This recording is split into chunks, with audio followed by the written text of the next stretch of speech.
ফজল ভাই, আলিফ মাদ কাকে বলে? জি হুজুর, খালি আলিফের ডাইনে যদি জবরওয়ালা অক্ষর থাকে তাহলে আলিফ মাদ হয়। আচ্ছা, খালি আলিফের ডাইনে জবর হলেই আলিফ মাদ। এখন আসলে জি। কথাটা খালি আলিফ যদি আমরা ছোটবেলায় শিখেছি বা বলে থাকি, আসলে আলিফটা তো খালিই থাকে, আর হামজাটা হচ্ছে হরকত যুক্ত হয়, ঠিক না? নাকি? জি।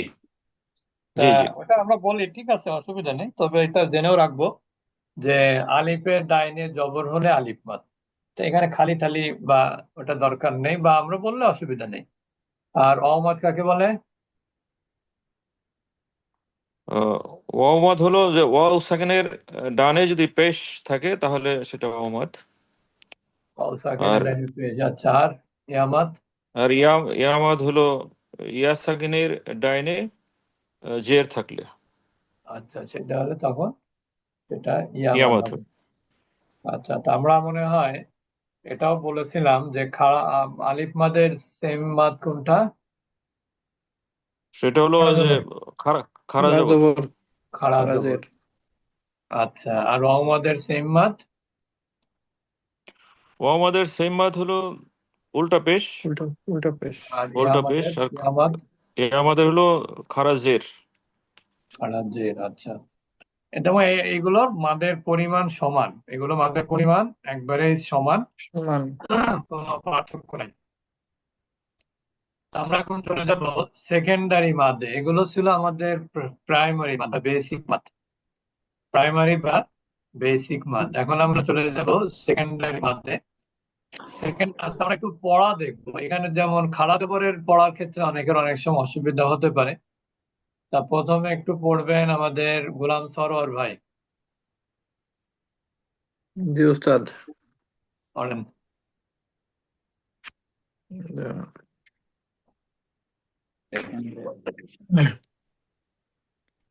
ইয়া র হুম। ফাহাদা হুম। ফাগওয়া উসার। আচ্ছা, এখন একটা প্রশ্ন, সবাই খেয়াল করবেন, আর প্রশ্ন করব গোলাম সরোয়ার ভাইকেই। জি। এই যে সব শব্দের শেষে যে ইয়া আছে, ইয়াটাকে আমরা কেন পড়লাম না? No sign no sound. No sign no sound, অর্থাৎ যে অক্ষরের উপরে কোনো সাইন নাই সে অক্ষরে কোনো সাউন্ড নাই, ঠিক আছে? জি। যে অক্ষরে কোনো জি উস্তাদ। সাইন নাই সেটার কোনো সাউন্ডও নাই, সেই হিসাবে, ঠিক না? আবার জি। আরেকটা হচ্ছে, এই যে যে খাড়া জবর, এই খাড়া জবরটাকে বলা হয়, এটাকে কি বলা হয় জানেন? আরেকটা কি নাম যেন বলা হয় এটাকে? আলিফ সগিরা। আলিফ সগীরা। সগিরা। হ্যাঁ, আলিফ সগীরা। এটাকে বলে আলিফ সগীরা। আলিফ সগীরা। আরেকটা, এটা তো তাজবিদের পরিভাষায় হলো, কিন্তু অ্যারাবিক গ্রামারের পরিভাষায় এই খাড়া জবরটাকে কি বলা হয়?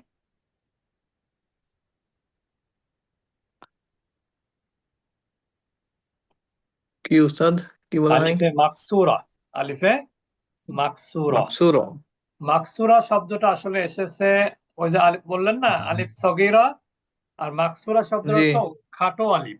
মানে আমরা যেরকম বলি না, কসর করি নামাজ, জি। নামাজ কি করি আমরা? কসর করি। হুম। কসর মানে কিন্তু অর্ধেক করা। কসর মানে কি? খাটো করা। হুম। তো এখানে এখানে আলিফ, আলিফে মাকসুরা বলা হয় আরবি গ্রামারের পরিভাষায়, যে আলিফ, মানে আলিফ সগীরার পরে একটা হরকতবিহীন ইয়া থাকে। হরকতবিহীন ইয়ার পূর্বের অক্ষরে যদি খাড়া জবর থাকে সেটাকে বলে আলিফে মাকসুরা। কি বললাম? মাকসুর। হরকতবিহীন ইয়ার পূর্বের অক্ষরে খাড়া জবর থাকলে সেটাকে কি বলা হয়? আলিফে আলিফে মাকসুরা। আলিফ মাকসুরা। মাকসুরা। মাকসুরা। রবিউল আউয়াল ভাই বলেন, আলিফে মাকসুরা কাকে বলে? হরকত তিন ইয়ার সামনে যদি খাড়া জবর থাকে তাহলে এটা আলিফে মাকসুর। হ্যাঁ, মাশাল্লাহ। আমাদের উস্তাদ জি উল্টা মোমলেন ভাবে ভাই। বলা যায় না? হ্যাঁ, উস্তাদ জি উল্টা ভাবে বলা যায় না? কিভাবে? রাজগরে পরে খাড়া যদি খালি জবরের আলিফ থাকে। পরে যদি খালি আলিফ খালি ইয়া থাকে, হরকত হ্যাঁ, তাহলে বলা যাবে। হরকত বিহীন ইয়া থাকে। হ্যাঁ, যাবে। এখন কেউ যদি যশোরে আসে, যদি খুলনা হয়ে তারপর যশোরে যায়, আবার কেউ নড়াইল যে যশোরে যায়, তো উদ্দেশ্য তো একই, ঠিক না? জি, যশোর ওই জিনা, নড়াইলের পাশে, নড়াইল যশোরের পাশে। এই আর কি, কেউ জিনাতে দিয়েও যেতে পারে, অসুবিধা নেই। জি, আচ্ছা, তাহলে এটা হচ্ছে আলিফে মাকসুরা। আমরা আজকে আরেকটা জিনিস শিখবো, সেটা হলো সেকেন্ড মানে সেকেন্ডারি মান। সেকেন্ডারি মান হচ্ছে কয় প্রকার? 3 প্রকার। 3 প্রকার। একটা হচ্ছে জি, অ্যাটাচ, একটা হচ্ছে ডিটাচ, আর একটা কি লাজিম। মাদ্দে লাজিম। লাজিম। লাজিম, অ্যাটাচ, ডিটাচ, মাদ্দে লাজিম, অ্যাটাচ, ডিটাচ, মাদ্দে লাজিম। মাদ্দে লাজিম। এখন অ্যাটাচ মাদকে আরবি তাজবিদের পরিভাষায় কি বলা হয়? মুনফাসিল। মুত্তাসিল। মাদ্দে মুত্তাসিল। মুত্তাসিল। কারণ হচ্ছে কি, অ্যাটাচ শব্দের অর্থ কি? সংযুক্ত। সংযুক্ত। আর মুত্তাসিল অর্থ কি? মুত্তাসিল অর্থ সংযুক্ত, মুত্তাসিল অর্থ সংযুক্ত। সংযুক্ত। সংযুক্ত। আর মুনফাসিল অর্থ কি? বিযুক্ত। বিযুক্ত। বিযুক্ত। আর ডিটাচ। হ্যাঁ, আর এটাকে আমরা ইংরেজিতে বলে ডিটাচ। এখন এই যে দেখতে পাচ্ছেন আপনারা উদাহরণ, যা এটা কি মাদ? মুত্তাসিল। মুত্তাসিল। মাদ্দে মুত্তাসিল। মুত্তাসিল। কারণ কি, হামজাটা বেসিক মাদের সাথে একই অ্যাটাচ। শব্দ। এটা একই শব্দের মধ্যে বেসিক মাদের সাথে কি অ্যাটাচ। এটা এই যে যে হামজা, এই যে হামজার পরে পূর্বে বেসিক মাদ, এটাকে আবার আরবি গ্রামারের পরিভাষায় কি বলা হয় জানেন? আলিফে মামদুদা। আলিফে মামদুদা। মামদুদ, মামদুদ শব্দটা মাদ, যেটা লম্বা, বেশি লম্বা, যেটা বেশি আলিফ, বেশি মাদ, যেটা সেটা হলো কি আলিফে মামদুদা। তাহলে এই যে মুত্তাসিল, এটা কয় আলিফ মাদ? 4 আলিফ। 4 আলিফ। কারণ এই জন্য যদি আপনাকে কেউ জিজ্ঞেস করে যে আলিফে মাকসুরা কোনটা, তাহলে তো জানলেন যে হরকত বিহীন ইয়ার পূর্বে খাড়া জবর, অথবা খাড়া জবরের পরে হরকত বিহীন ইয়া। কিন্তু যদি কেউ জিজ্ঞেস করে আলিফে মামদুদা কোনটা, তখন আপনি কি বলবেন? হরকত বিহীন আলিফের পরে হামজা। হামজা, হরকত বিহীন আলিফের পরে কি একই শব্দে হামজা। আমি কি বোঝাতে পেরেছি? জি ওস্তাদ। কি বলেন?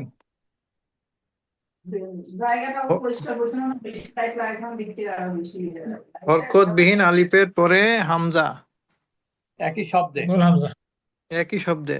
একই হ্যাঁ, শব্দে একই শব্দে হরকতবিহীন হরকত আলিফের বিহীন পরে আলিফের হামজা পরে হামজা হলে সেটা হলো থাকবে। আলিফে মামদুদা। নাকি হরকত বিহীন কি বললাম?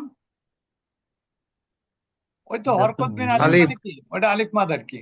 তারপরে কি থাকবে? জি জি, হামজা থাকবে, সেটা হলো আলিফে হামজা থাকবে। মামদুদা।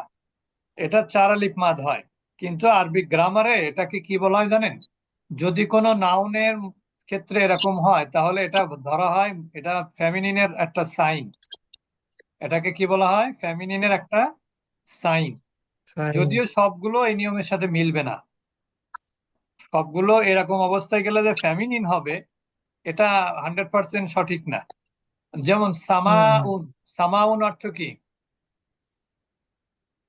উজ্জ্বল। আকাশ। মান মানে আসমান। আসমান। আকাশ। আকাশ। আকাশ আকাশ সামাউন শব্দটা কি আকাশ। মাস্কুলিন না ফেমিনিন জানেন? হুম।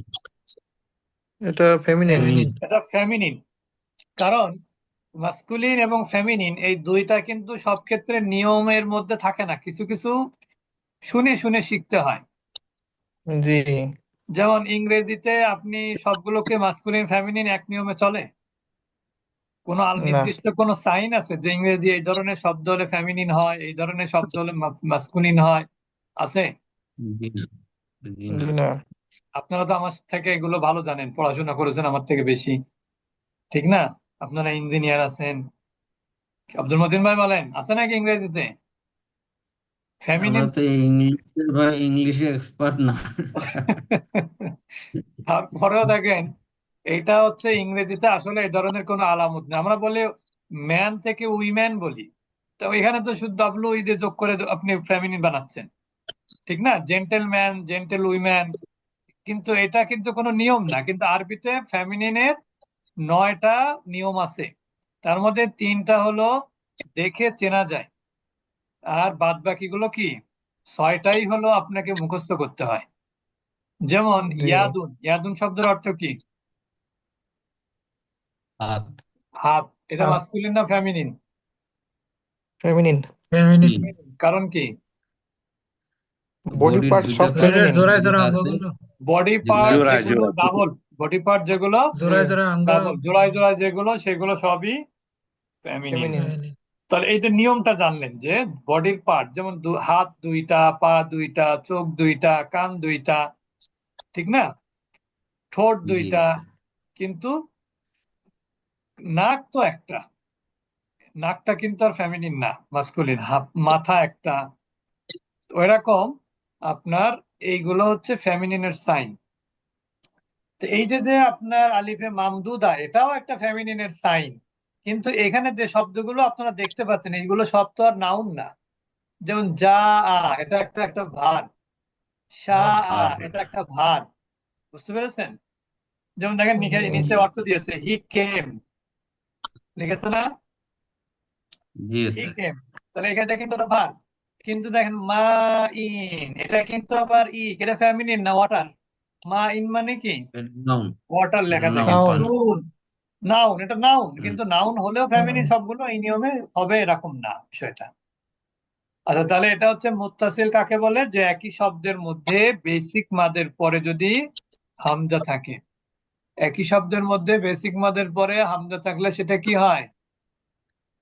মাদ্দে মুত্তাসিল বা অ্যাটাচ মাদ। মুত্তাসিল আর যদি আপনার একই শব্দে হামজা না হয়ে একটা শব্দ শেষ হবে বেসিক মাদ দিয়ে, আর দ্বিতীয় শব্দ শুরু হবে কি দিয়ে? হামজা দিয়ে হামজা দিয়ে। যেমন দেখেন এখানে ফি হা, হাটা কি মাদ? আলিফ মাদ। আলিফ বা। Basic math. আর তারপরে হামজাটা কোথায়? পরবর্তী শব্দের শুরুতে। তাহলে এটা জি কি হবে? মাদ্দে মুনফাসিল হবে বা ডিটাচ মাদ। মুনফাসিল মুনফাসিল বা ডিটাচ মাদ। তাহলে অ্যাটাচ এবং ডিটাচের মধ্যে তো আমরা পার্থক্য জানলাম। এখন আমরা চলে যাব মাদ্দে লাজিম। মাদ্দে লাজিম হচ্ছে একই শব্দের মধ্যে বেসিক মাদের পরের অক্ষরে তাজদিদ অথবা সাকিন থাকবে। জজম। হ্যাঁ, সাকিন অথবা জজম, সাকিন একই জিনিস, যে যেভাবে বলে। জি যে একই জি। শব্দে বেসিক মাদের পরে যদি তাজদিদ অথবা সাকিন থাকে তাহলে সাকিন সেটা মাদ্দে লাজিম। লাজিম। Yeah, মাদ্দে লাজিম জি কয় আলিফ মাদ? 4 এটাও আলিফ। 4 আলিফ 4 আলিফ মাদ। মাদ্দে লাজিম হলো 4 আলিফ মাদ। মাদ্দে লাজিম 4 আলিফ মাদ। 4 আলিফ বুঝতে পেরেছেন?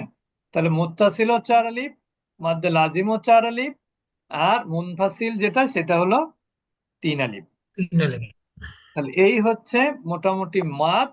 এরপরে আমরা কন্ডিশনাল মাদ আছে 2টা, ওইটা পরে আমরা শেষ করব, কারণ যেহেতু আমাদের নতুন কেউ নাই, আমরা পুরাতনটাই একটু রিভিশন দিচ্ছি। আমাদের মোখলেস ভাইরে তো দেখলাম আছেন, মনে হয় আছেন। তা আমাদের সেকেন্ড মানে যেটা বেস মানে ওটা কি বলে, কন্ডিশনাল মাদ। কন্ডিশনাল মাদ আমার মনে হয় ওইখানে গিয়েও পড়তে পারি আমরা, যেখানে ওয়াকফের নিয়ম আসবে, ঠিক না? জি। ওইখানে পড়লে বেশি ভালো জি হবে। তা আমরা এখন চলে জি যাব, তবে আমরা তবে এখন ওস্তাদ জি, আমার যেটা আইডিয়া সেটা হচ্ছে যেহেতু মাত পড়াচ্ছেন ওইটা একবারে এখানে শেষ করে আচ্ছা দেওয়াটাই ঠিক মানে আছে, তাহলে বেটার। অসুবিধা নেই। আমার আমার ইয়া। না না, ঠিক আছে, জি অসুবিধা জি নেই। জি জি জি জি আমাদের। আচ্ছা, এরপর আমরা চলে যাব মাদ্দে আরজি। মাদ্দে আরজি হলো আর যদি এরকম হয় নাইলে আজকে এই পর্যন্তই থাক, নাইলে সামনের দিন আচ্ছা দরকার ঠিক হলে আছে, অসুবিধা বাকিটা নেই। কালকে পড়াবেন। আগামীতে কেউ নতুন আসতেও পারে ক্লাসে, তখন তার উপকার হতে পারে, ঠিক না? আজকে তো আসেনি তারা। জি তা আমাদের আজকে তো জসিম ভাই থাকার কথা, যেহেতু শুক্রবার। জসিম জি ভাই আরো কে স্যার, কে যেন। নাই তো। হ্যাঁ, আচ্ছা, অসুবিধা নেই।